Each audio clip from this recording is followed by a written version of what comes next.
Lesson number 8, weight and mass. The key words for this lesson are inertia, gravitational field strength. The question for this lesson is, what is the difference between weight and mass? Pause the video, have a go at the knowledge check. When you've completed it, come back and check your answers. Knowledge check, we'll check the answers together now. 1. Energy store. The first answer was electrostatic. Energy store. Magnetic. Energy pathway was radiation. A scalar has magnitude or size only. A vector has magnitude and direction. Name 3 scalars: speed, volume, mass, temperature, power, energy and time. You could have picked any 3 of them. Name 3 vectors. Again, pick any 3 from here. Force, velocity, acceleration, displacement and momentum. What is a resultant force? It's the overall result of all forces acting on an object. The overview for this lesson is to explain the difference between weight and mass. In lesson 3 we saw that matter is a name given to substance that has mass. So matter has mass. We could research this, and we can research what mass is and find a definition that mass is the amount of matter that an object is made up of. And this is what we said in one of the previous lessons, that mass is the amount of matter that an object is made up of. Apart from ending a sentence on a proposition, this is a circular explanation. In physics, mass is a physical property of a body. It's a measure of an object's resistance to acceleration when a resultant force is applied. When an object is stationary, it needs a force to make it move. The bigger the mass, the bigger the force needed to start it moving. So let's highlight some important bits here. Mass is a physical property of a body. It is a measure of an object's resistance to acceleration when a resultant force is applied. When an object is stationary, a force is needed to make it move. The bigger the mass, the bigger the force needed to start it moving. This property of a mass that causes it to stay still when you apply a force is known as inertia. So this is called inertia. It's a reluctance to start moving. Mass is measured in a quantity called kilograms. So this is a bit of a mouthful, so I'm going to explain this in a bit of detail. So here we have a mass. If it's stationary, you need to apply a resultant force to make it move. That's obvious. If we have a bigger mass, we need a bigger force to make it move. So here we need a small force, here we need a big force. Now, this difference in force is related to the size. So this is a bigger mass, this is a smaller mass. So for a smaller mass, we need a smaller force. For a bigger mass, we need a bigger force. Now, this force that we require to make an object move is known as inertia. So this object, it wants to stay still, it doesn't want to move. We have to apply this force. This property of the object to stay still is known as inertia. Really important, mass is not the same as force. The units of force we've seen is newtons, and the units of mass are kilograms. When you weigh yourself on a weighing scale, you should have a reading in newtons. When you stand on a bathroom scale and you get kilograms, what you're actually doing is massing yourself, not weighing yourself. So this is a confusion in language. Here's an experiment to have a look at inertia. So when you're back in the lab, you will have a bucket. One is filled with wet sand and the other is empty. It's tied on a string, and what you're going to do is push it. So what you'll find out is the one with the wet sand is harder to push. It has more inertia. It has more mass, therefore it has a larger inertia. So the one with the larger inertia, the reluctance to start moving was the one with the wet sand, which has a larger mass, the one with the wet sand. So we can see that the reluctance to move is linked to its inertia. Now, we've come up with two definitions of matter or mass. One is the amount of substance, but the better definition is the inertia one, which is mass of an object is its reluctance to move when a force is applied.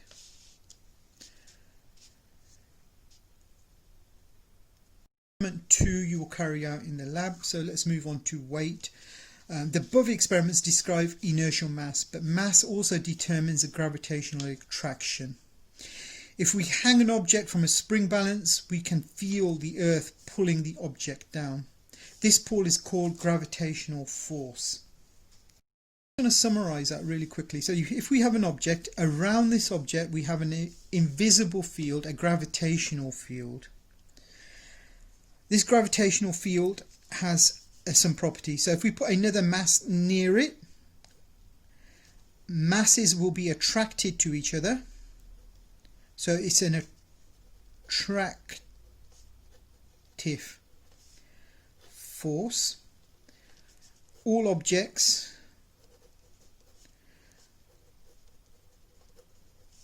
have a gravitational field. So even you will have a gravitational field, but the gravitational field is weak. So this is why if you stand next to a chair, the chair doesn't move towards you. The Earth is really large. It has a very large mass. Therefore, objects are attracted to the Earth's gravitational field. They move in the Earth's gravitational field. In fact, the Earth actually moves slightly upwards, but because the Earth is so much bigger, you don't see that. All objects are attracted towards the center. So if this is the center of the Earth, and here we have a object on a string, that object will be attracted to the center. So if I have the same object, and so here if I'm in the UK, here I'm in Australia, that object doesn't fall off the Earth. It's because it's attracted to the center of the Earth. Again, if I have another object on a piece on a string, it's attracted towards the center again. If I have one over here, it's attracted towards the center. It's a non-contact force, so two objects don't need to be touching. Usually on the Earth we are in contact with the Earth, so it seems a little bit strange, but think of the moon instead. So if the moon is over here, the moon is not touching, but it's still attracted to the Earth. If all of the mass of the Earth was in the center and it has zero volume, we would still be attracted to the center. And also, the bigger the object, the greater the gravitational field. So this will have a greater gravitational field than a smaller object. I'm going to highlight some key points in this paragraph. Mass or inertial mass is what we described in the practicals above, and inertial mass is a reluctance of a mass to move under the application of a force. But mass also determines the gravitational attraction, so mass determines the gravitational attraction. The greater the mass, the greater the gravitational attraction. If we hang an object from a spring, so if we hang an object on a spring, it has mass, the object, and it's attracted, it's pulled towards the Earth. The Earth is pulling down on the object. and the pull is called the gravitational force or gravity. This force is caused by mutual attraction of masses. Mutual attraction of masses. That means they just attract together. The gravitational force has the following features. All masses attract each other. The greater the masses, the stronger the force. The closer the masses, the stronger the force. Weight is the name we give to the gravitational attraction on the Earth.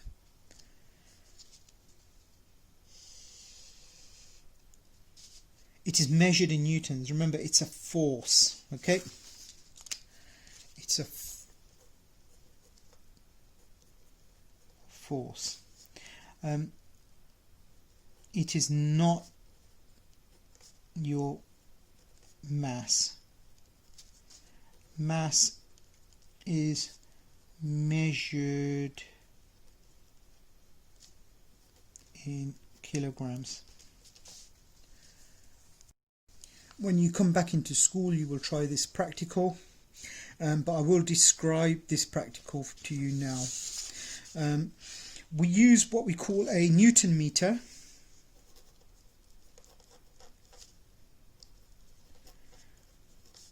Or spring balance to measure force. So essentially a spring balance is, as it says, a spring fixed at one end in a tube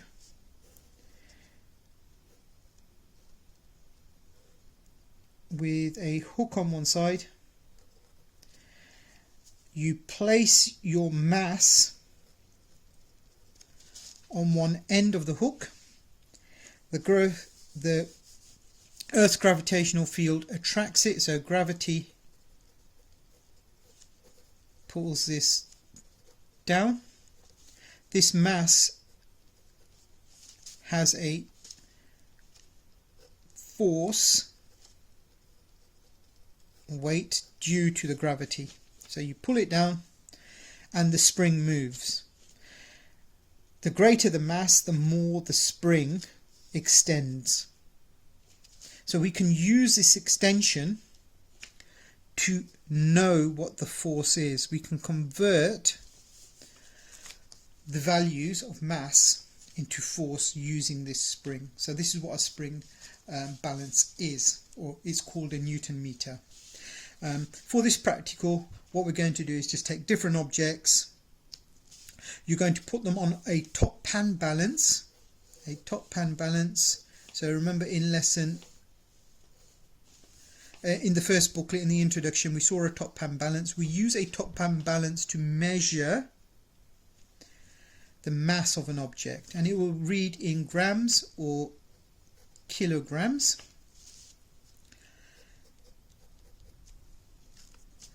We will then take that object, we'll put it on our Newton meter, and we will determine the weight of the object. You'll pick different objects, so you'll pick your pencil case, your shoe, anything you have that you can attach to the hook, and you will do a comparison of mass and weight. And what you'll find is, as you increase the mass, the weight also increases. Now in the last practical, what you would have seen is there is a link between weight and mass. Weight is caused by the mass. So weight is caused by the mass. If there's no mass there, you will have no weight. You also need a gravitational field. So you also need a gravitational force or field. If you don't have a gravitational force, then you have no weight. You still have mass. A gravitational field is a region in which a mass experiences a force due to gravitational attraction. So a gravitational field is a region in which a mass experiences a force due to gravitational attraction. So I'll just clarify that as well. So fields are invisible regions that have values. They also have direction. So if this is my mass, it has a direction because all other masses are attracted towards it, and we can show it with an arrow. It also has a size, so if I have a bigger mass, I have bigger gravitational field.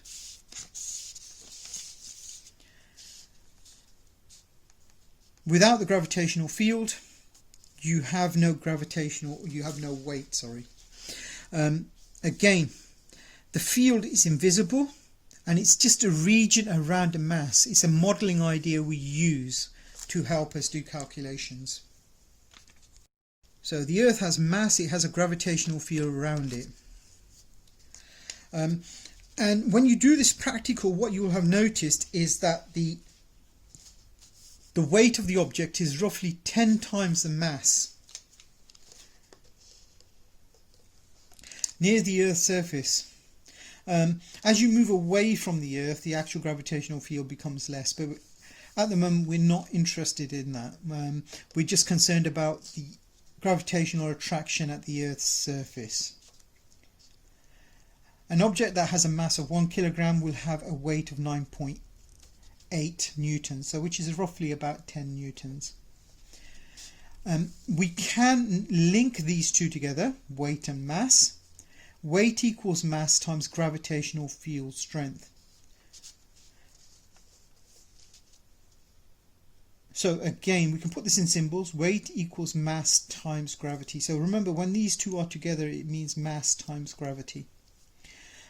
Weight is in newtons.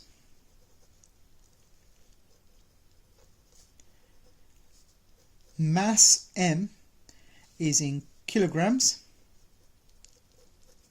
And the gravitational field strength is in newtons per kilogram, but sometimes you might see it as meters per second squared as well.